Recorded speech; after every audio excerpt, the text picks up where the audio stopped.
समाजासाठी महाराष्ट्रासाठी ज्या ज्या महापुरुषांनी योगदान दिले ते सर्व महापुरुषांना वंदन करून आजच्या या कार्यक्रमाच्या निमित्तानं उपस्थित आमचे सहकारी जानकरजी, मोहितेजी, संघटनेचे राष्ट्रीय अध्यक्ष, सर्व पदाधिकारी, खरं तर 1 वाजताचा मेळावा आता जवळपास 5 वाजायला लागलेले. राष्ट्रीय अध्यक्ष सर्वांना सांगतोय, थांबा, तुमच्या पदरात काहीतरी पडणार आहे, जाऊ नका.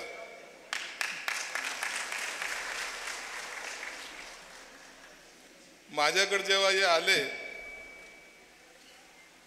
मला सांगितलं, साहेब आम्हाला होलार समाजाचा एक मेळावा घ्यायचा आहे, तो राष्ट्रीय स्तरावरचा घ्यायचा आहे, महाराष्ट्रातले विविध भागातले लोक येणार आहेत. मला पहिले कळालंच नाही होलार समाज आहे काय. मग आता आपले घरं असतात गावामध्ये 2, आणि बरं आपलं काम बी असं आहे की आपण लोकांच्या मिरवणुकीमध्ये समोर वाजवत बसतो, म्हणून आपली ओळख वाजवणाऱ्याची होऊन जाते. पण होलार समाज आहे कसा, त्याच्या व्यथा काय, हे कुणालाच कळत नाही. मी म्हणतो तुम्ही मेळावा घ्या, मी येतो. संभाजीनगर पासून सकाळी निघलोय. आता हा मेळावा झाल्यानंतर पुन्हा 7 तासाचा प्रवास करून मुंबईला जायचंय. आणि अध्यक्ष बी इतका हुशार आहे, पहिल्यापासूनच हुशार आहे म्हणत असा. त्याची लग्नाची कथा तुम्हाला सगळ्याला माहिती आहे. त्या काळामध्ये लव्ह मॅरेज नाही, बौद्ध पद्धतीने केलं.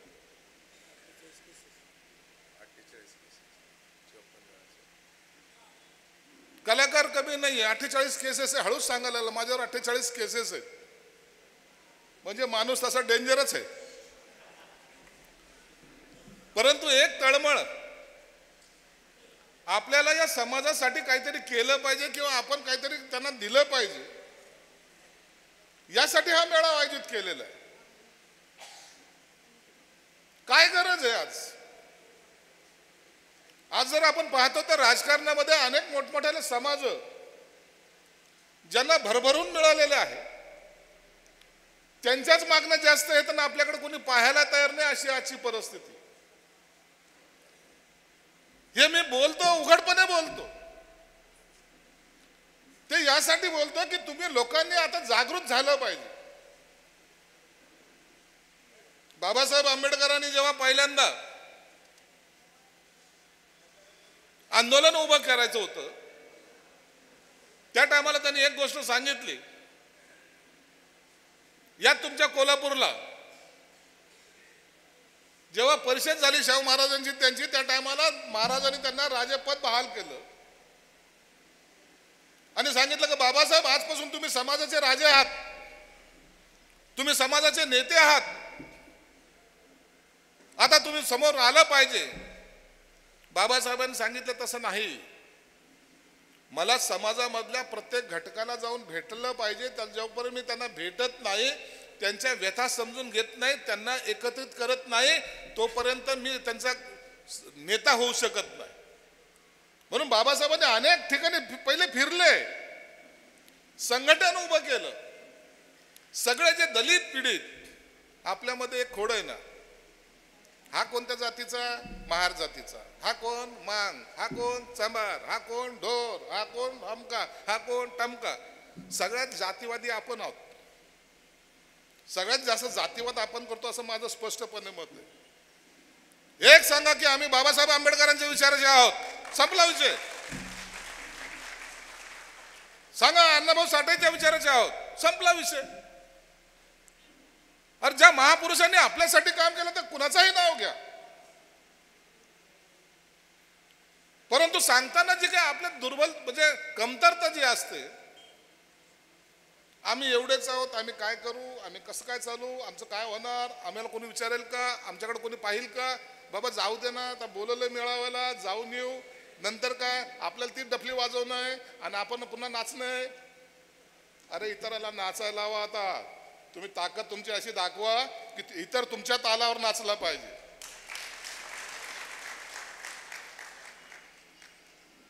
करू शकत नाही? सगळं करू शकतो. यासाठी तुमची मानसिकता झाली पाहिजे. किती दिवस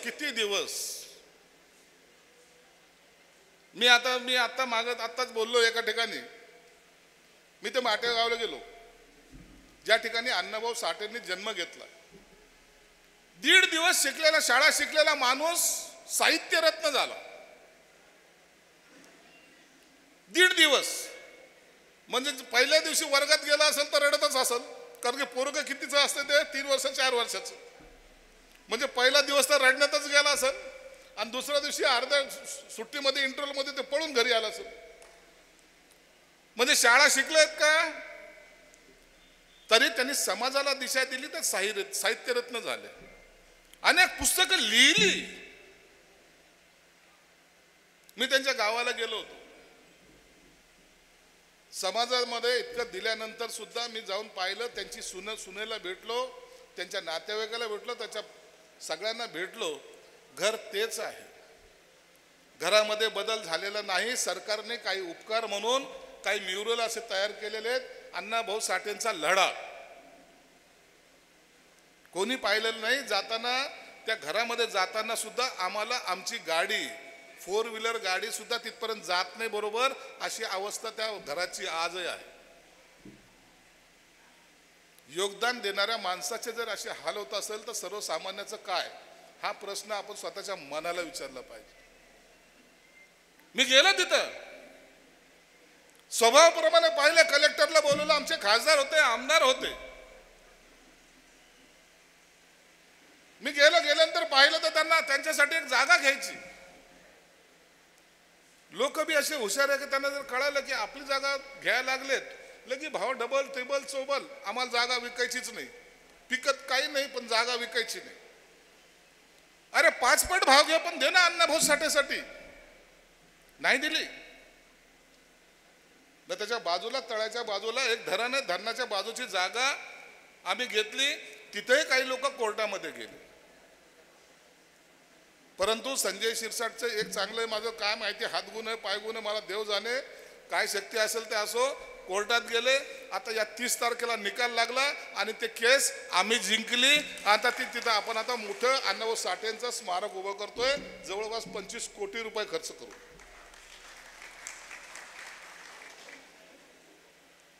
ज्यांनी दिशा दिली, ज्यांनी महाराष्ट्र घडवण्यासाठी ज्यांचं योगदान आहे, त्यांच्यासाठी नको करायला? त्या माणसासाठी नको? बाबासाहेब आंबेडकरांसाठी नको? महात्मा फुलेंसाठी नको? लहुजी साळवेसाठी नको? जेवढे कोणी असतील, छत्रपती शिवाजी महाराजांसाठी नको? संभाजी महाराजांसाठी नको? मला प्रत्येक महापुरुष हा आमच्यासाठी दैवत आहे. त्या दैवतासाठी आम्हाला काम करायचं. मी राजकारणामध्ये गेले 42 वर्षे मी जवळून पाहिलेलं आहे. लोकांचे बदलणारे चेहरे मी पाहिलेले आहेत. लोक बोलताना तोंडावर चांगले बोलतात, मागं काय बोलतात ते सुद्धा मी पाहिलेलं आहे. आणि म्हणून मी त्याची आता चिंता करणं सोडून दिलेलं आहे. म्हणून संजय शिरसाट जेव्हा बोलतो तेव्हा महाराष्ट्र ऐकतो का नाही ऐकतो? तुमचं आयुष्य किती आहे एकदा ठरवून तर घ्या. काय करणार आहात तुम्ही? अरे एखादे रूम भरून जरी पैसे असले तर तुम्ही आजारी पडले तर ते पैसे तुमच्या कामा येणार नाही. तुमच्या सुखदुःखामध्ये साथ देणारा तुमचा साथीदार एखादा मित्र असेल, समाजाचा माणूस असेल, तो तुमच्या कामाला येणार आहे. तुम्हाला खांदा द्यायला नोटा येणार नाही, माणसंच येणार आहेत. म्हणून त्या माणसासाठी काहीतरी केलं पाहिजे. साधं गणित आहे.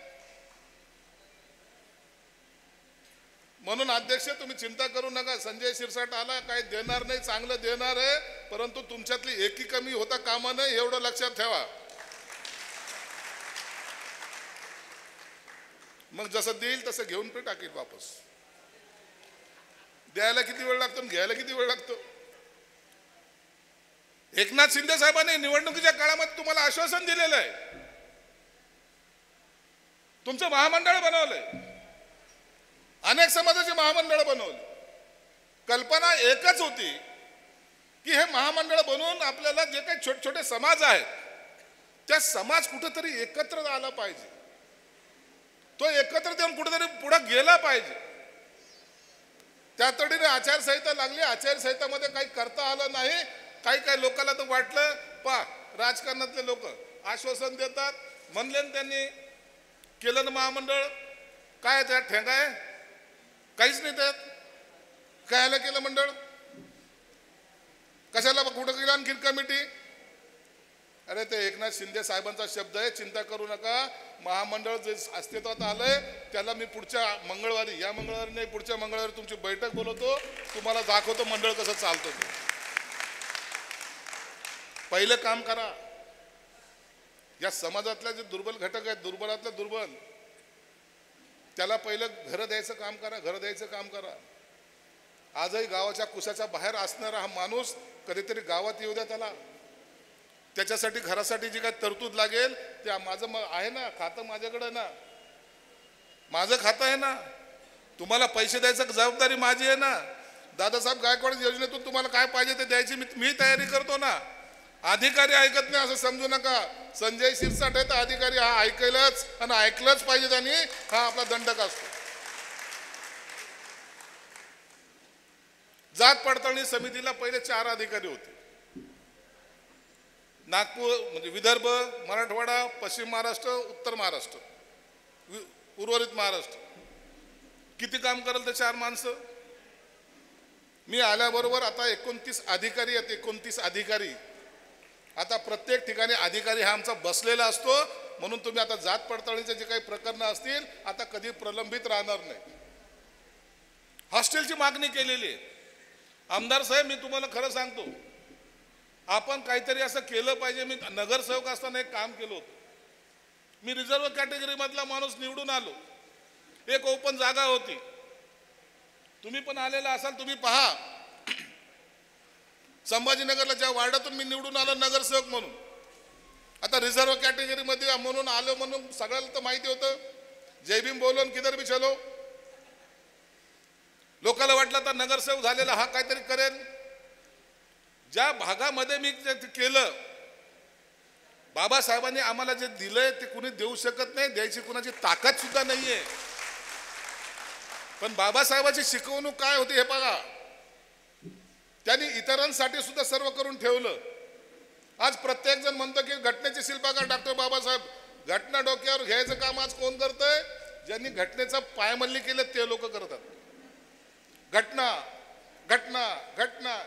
अरे बाबासाहेबांची घटना रे, खुर्च्या तर किती येतील किती जातील, घटना बदलायची ताकद कुणात नाहीये, हे तेवढंच सत्य. आपले ओळखीचे आहेत, परंतु त्यांना माहिती की 18 पगड जातीचा हा देश 50 किलोमीटर अंतर, 100 किलोमीटर अंतरावर आपला भाषा बदलते असा असलेला देश.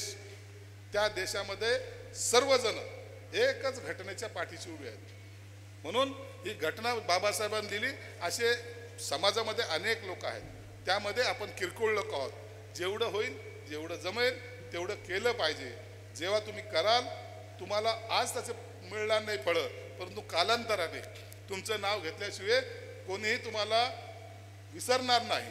शिवसेना प्रमुख गेले, मी तिथे होतो. शिवसेना प्रमुख माननीय बाळासाहेब ठाकरे गेले.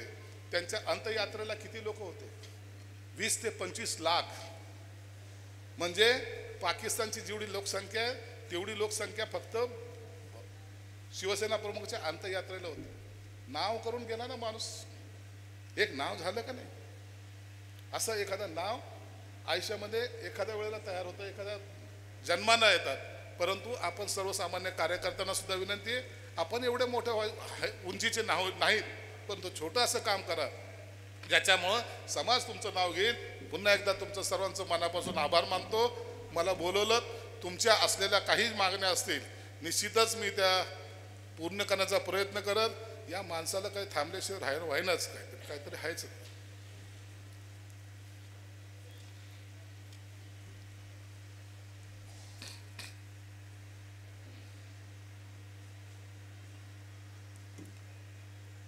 आता होलार समाजासाठी आपण सरतेशेवटी काय संकल्प केला ते कृपया सांगावे.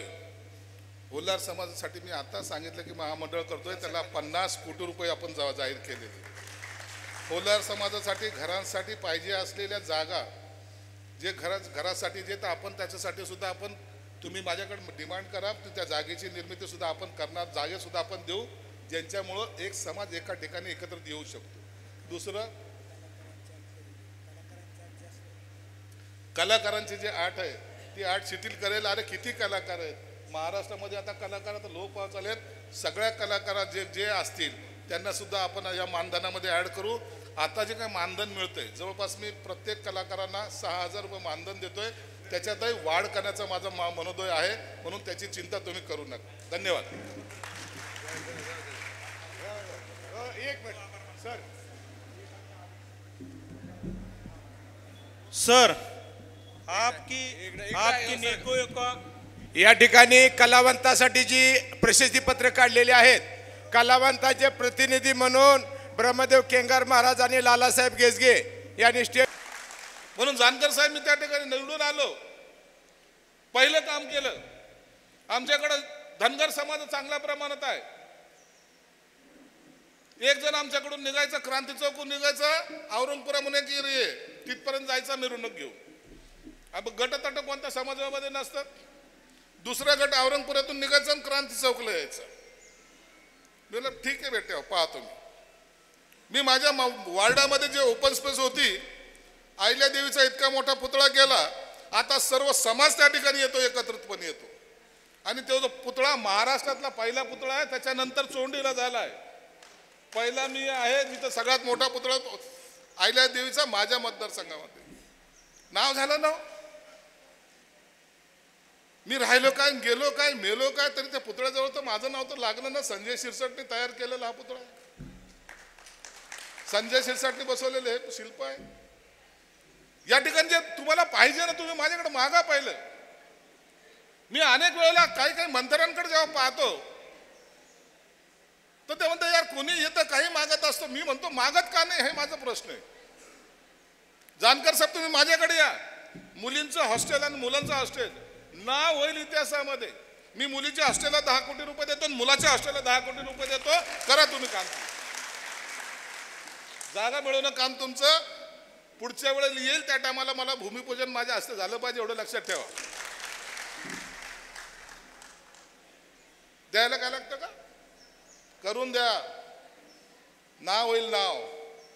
जेव्हा 500 विद्यार्थी 500 मुलं शिकतील ना, त्या हॉस्टेलमधून जेव्हा बाहेर पडतील त्या टायमाला त्यांना सुद्धा वाटेल की आम्ही या हॉस्टेलचे विद्यार्थी होतो, किती मोठे जरी झालो.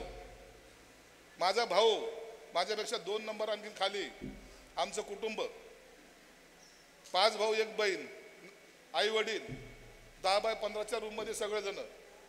माझा लहान भाऊ, अभ्यास करायला जागा नव्हती. संत तुकाराम हॉस्टेल आमच्या बाजूला होतं, घर बाजूला हक्काच्या अंतरावर. त्यांनी हॉस्टेलमध्ये ॲडमिशन घेतलं आणि तिथून तो इंजिनियर झाला. आज एक्झिक्युटिव्ह इंजिनियर महानगरपालिकेमध्ये. हॉस्टेलचा विद्यार्थी. जर हॉस्टेल नसतं तर तो इंजिनियर झाला असता का, हा प्रश्न आहे. म्हणून माझा जीव तुटतो यासाठी की आपले लोक शिकले पाहिजेत. 1200 कोटी रुपये ठेवलेत कशाला. मला वर्षाकाठी 25,000 नवीन विद्यार्थी त्याच्यात आणायचे. अरे त्या 25,000 विद्यार्थ्यातून काही विद्यार्थी मोठे अधिकारी बनतील की नाही बनतील, परंतु आपल्याला व्यवस्था नाही म्हणून मुलं शिकत नाही म्हणून आपल्याचं काही चालत नाही. ही आपली असलेली दुर्दशा आहे. म्हणून ज्याला मी सगळ्याला सांगतो, काही मागण्या आणा परंतु अशा आणा. अरे रस्ता बनवाल 2 वर्षामध्ये तो खराब होऊन जाईल. 2 वर्षामध्ये त्याला कोणी विचारणार नाही. पण एखादी इमारत उभी केली तर ती 50 वर्ष तुमचं नाव घेत राहील की यांच्या काळामध्ये ही इमारत झाली, तिथं मुलं शिकतात. आज होलार समाजाच्या सर्व पदाधिकाऱ्याला सांगतो, तुम्हाला एकत्रपणे आल्याशिवाय लढा लढता येणार नाही. आजपर्यंत तुम्ही केलेली लोकांची गुलामगिरी आहे. आज तुम्ही लोकांच्या बरोबर राहून त्यांना जे वाटेल ते तुम्ही केलेलं आहे. तुमच्या मनाला जे वाटेल ते तुम्ही केलेलं नाहीये. हे सत्य आहे, हे स्वीकारलं पाहिजे. आता आपली येणारी पिढी, आपली पिढी तर गेली, येणारी पिढी कशी असेल याच्यासाठी आपल्याला आत्तापासून तयारी करावी लागेल. आज मी आमदार आहे, मंत्री आहे. आता माझा मुलगा कधीतरी तो खाली पाहिल का हो, त्याला वरच पाहावं लागेल. तू म्हणशील माझा बाप तर आमदार आहे, मंत्री आहे, मग आमच्याकडे काय कमी आहे, असंच बोलाल का नाही? येणारी पिढी सुद्धा तुम्ही अशी तयार करा, आता ती मोठ्या मोठ्या लाईनने गेली पाहिजे. माझ्या घरातला माणूस कधीतरी कलेक्टर झाला पाहिजे की नाही झाला पाहिजे. आमच्या घरातला माणूस कधीतरी तहसीलदार झाला पाहिजे की नाही झाला पाहिजे. आमच्या घरातला माणूस कधीतरी आणखी कोणता अधिकारी झाला पाहिजे की नाही झाला पाहिजे. त्याच्यासाठी प्रयत्नाची पराकाष्ठ आपल्याला करावं लागेल. मागचे दिवस आपण आठवून तेच त्या कहाण्या सांगण्यापेक्षा येणारा काळ हा आम्ही बदलू शकतो, ही ताकद आपल्यात असली पाहिजे. म्हणून आज तुम्हाला या ठिकाणी आल्यानंतर समाजासाठी उन्नतीसाठी पुढच्या मंगळवारी घेणारी मीटिंग वेगळी, परंतु या होलार समाजाच्या या महामंडळाला 50 कोटीची तरतूद मी तातडीने त्या ठिकाणी करतोय. त्याच्यासाठी तुम्ही चिंता करू नका.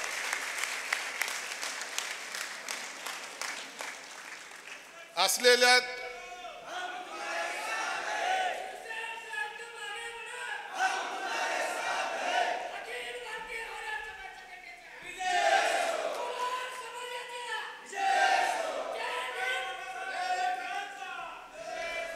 मी यासाठी सांगितलं, याच्यामुळे तुम्हाला माझा स्वभाव थोडासा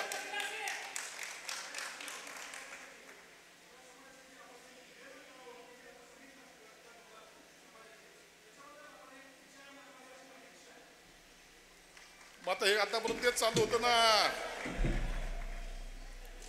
एक आहे तुम्हाला सांगतो, प्रत्येकामध्ये ताकद असते, प्रत्येकामध्ये ताकद असते. त्याला फक्त संधी मिळायची का फक्त गरज असते. मी अनेक वेळेला पाहतो ना, मी अनेक वेळेला तुम्ही पाहिले असेल, माझी प्रेसही पाहिली असेल, मी म्हणत असतो की मीच शहाण आहे का जगात, मलाच कळतं का सगळं, माझ्यापेक्षा मोठे लोक नाहीत का. संधी मिळत नाही हा त्यांचा दुर्दैव आहे. मी अनेक राजकारणातले लोक पाहिलेत, आयुष्यभर झेंडे घेऊन फिरणारे लोक पाहिलेले, चादरा उचलणारे लोक पाहिलेले. नाही झाला तो कधी ग्रामपंचायतचा सदस्य, ते त्याचं दुर्दैव आहे.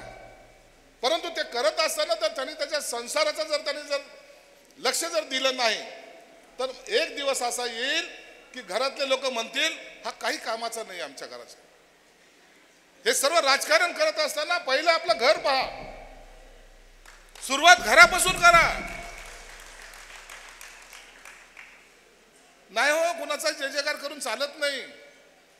आज मी पदावर आहे, तुमच्या समोर बोलतोय, तुम्हाला ऐकणं भाग आहे, मंत्री आहे. असे लय मंत्री तुम्ही पाहिले असतील. उद्या हे मंत्रीपद गेलं तर कोण विचारणार आहे? आणि तुम्ही जय जयकार करणारे सुद्धा बरोबर राहणार आहे का? भुर, ही दुनियाची रीत आहे, ही काही नवीन नाहीये. सत्याला सलाम करावाच लागतो, सत्याच्या माणसाबरोबर राहावंच लागतं. अरे हे सगळं तू कर, परत स्वतःचं कुटुंब कधीतरी पाहशील का नाही पाहशील? बायकोची फाटलेली साडी तुला दिसत नाही का? पोराची फाटलेली चड्डी तुला दिसत नाही का? शाळेची फीस त्यांनी भरलेली ते तुला दिसत नाही का? काय तू हार घेऊन चालला 100 रुपयाचा, ते 100 रुपये ते पोराची शाळेची फीस तर भर. काय केलं? 100 रुपयाचा हार आणून मी गळा घातला, एका मिनिटात काढला, बाजूला ठेवून दिला. काय मला त्याचं नवल वाटलं? कधी घरी जाऊन तो पोराला जाताना 10 रुपयाचा चॉकलेट घेऊन गेलास का? जा एकदा घेऊन, पोरांनी न मागता एकदा 10 रुपयाचा कॅडबरी घेऊन जा, पोराच्या हातात दे, बघ त्याच्या पोराच्या चेहऱ्यावरचं हसू किती मोठं असतं. ते समाधान तुम्हाला भेटलं पाहिजे का नाही? नाही, मी आज काय गेलो, शिरसाट साहेबाच्या सभेला गेलो होतो. काय बोलला माणूस हा, मनातलं बोलला. अरे हे बोलला, पण तुझ्यात काही फरक पडला का? फरक पडला तर त्या बोललेला काही अर्थ आहे नसता. कीर्तनकार तर आपण अनेक वेळा सप्ते घेतो ना, सप्त्यामध्ये कीर्तनकार किती चांगल्या गोष्टी सांगतात, कधीतरी आपण ऐकतो का? म्हणून अशा गोष्टी ज्या आहेत आपण थोडं अंगीकरण करा. मला काय घोषणा करायला काही जात नव्हतं. तुम्ही 100 कोटीची मागणी केली, मी 50 कोटी का म्हणलो? 100 कोटी का नाही म्हणलो? का नाही विचार केला तुम्ही? अरे 100 कोटी पण म्हणायला काय जातं, परंतु उद्या जर मी ती तरतूद केली नाही ना, तर हे बसलेले जे लोक आहेत ना, तुम्ही ते कारण नसताना माझे दुश्मन मानणार आहेत. बोलला होता हा माणूस, तोच माणूस बघा, तो संजय शिरसाट किती लबाड माणूस आहे. 100 कोटी सुद्धा म्हणला होता, 1 रुपया दिला नाही. जे देता येतं त्याच्यावर बोललं पाहिजे.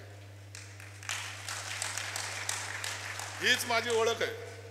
भाऊ, कुणाला चांगलं वाटो का वाईट वाटो, आपण कुणाची चिंता करत.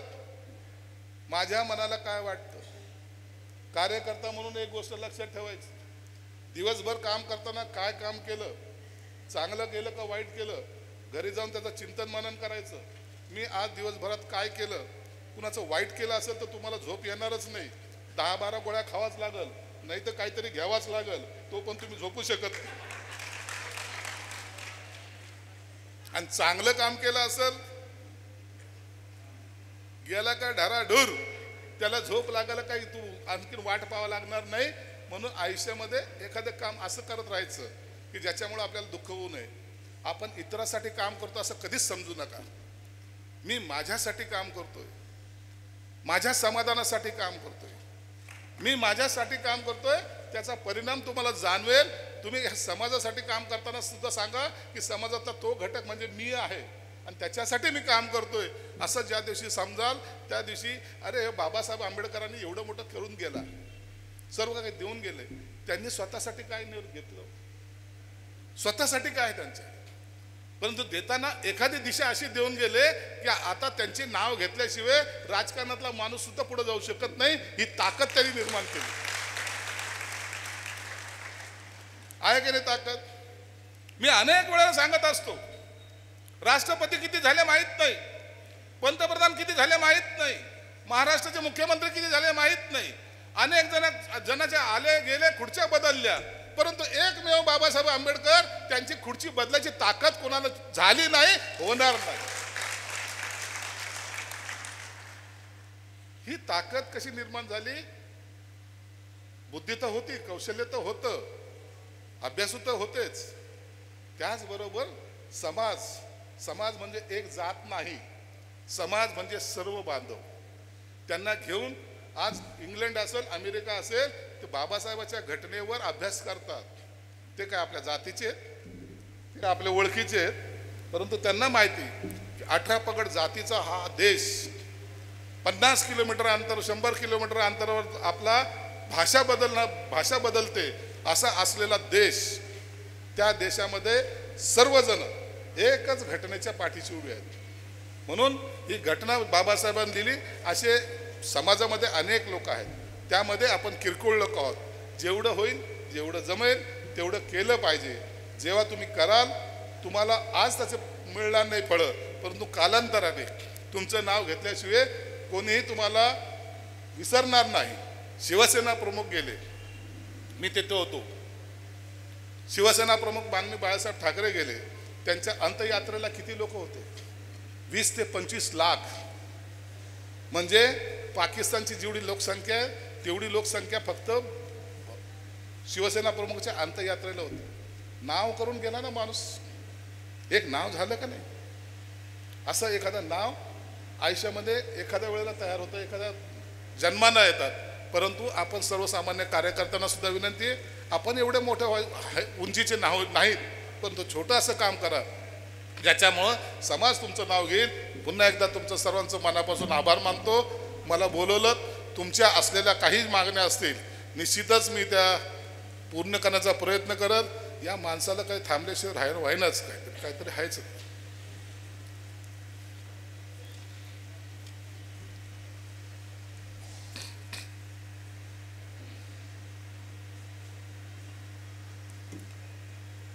आता होलार समाजासाठी आपण सरतेशेवटी काय संकल्प केला ते कृपया सांगावे. होलार समाजासाठी मी आता सांगितलं की महामंडळ करतोय, त्याला 50 कोटी रुपये आपण जाहीर केलेले. होलार समाजासाठी घरांसाठी पाहिजे असलेल्या जागा, जे घरासाठी जे, तर आपण त्याच्यासाठी सुद्धा आपण, तुम्ही माझ्याकडे डिमांड करा, त्या जागेची निर्मिती सुद्धा आपण करणार, जागेसुद्धा आपण देऊ, ज्यांच्यामुळं एक समाज एका ठिकाणी एकत्रित येऊ शकतो. दुसरं, कलाकारांची जी आर्ट आहे ती आर्ट शिथिल करेल. अरे किती कलाकार आहेत महाराष्ट्रामध्ये, आता कलाकार आता लोप पावत चालले आहेत. सगळ्या कलाकार जे असतील त्यांना सुद्धा आपण या मानधनामध्ये ॲड करू. आता जे काय मानधन मिळतंय जवळपास मी प्रत्येक कलाकारांना 6,000 रुपये मानधन देतोय. त्याच्यातही वाढ करण्याचा माझा मनोदय आहे, म्हणून त्याची चिंता तुम्ही करू नका. धन्यवाद.